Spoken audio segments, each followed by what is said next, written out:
niwe wari ubayoboye. We were starving. Inzara yari iri kutwica. We were starving. For old mother's prophecy to come true. Ndetse naho nubwo papa wawe yizeraga yuko nako ntiyarashoboye gutegereza icyo banuzi bwuriya mukecuru bwari kuzabera ubwanyabwo bukajya mu bikorwa. Papa wawe ntago yacitse wa mwana oya. How could you let me believe? Ahubwo yagiye agiye gushaka uburyo azatabara ubwoko bwacu. All this time that my father wambeshye inshuro iki gihe cyose ukanga kuma makuru muze. wanted it to be that way. Kubera ko papa wawe yabinsabye. Yansabye ko bigomba kuguma gutyo nta kintu ngomba kuzaba. He feared that when he left others papa we nago yari afite ririya cumu gusa would follow him. Yari afite ubwoba ko nagiye n'abantu bari bumukurikire. Niyo mpamvu yagiye nta numwe abwiye ariko si yabata yari agiye kubashakira kandi karyo.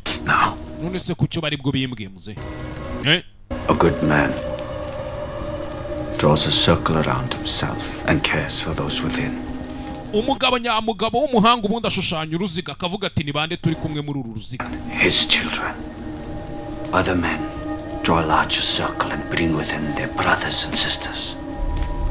Yashushanyije warajya gushushanya uruziga rero yazanye twese. Icyo abandi bagabo iyo bashushanyije uruziga bazana imiryango yabo bashiki babo bakuru babo abana babo. Have a great destiny.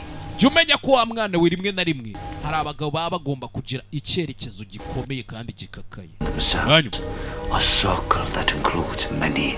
Bagashushanya uruziga rugomba kujyamo benshi kandi kwa ruziga ruzamuka rugakomeza rukagenda.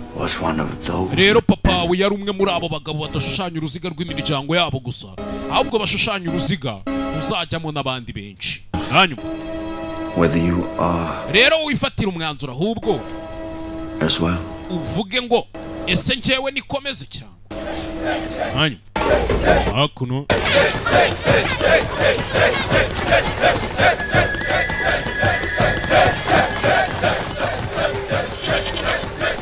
tabara baratabaye ibamwita kawo iwe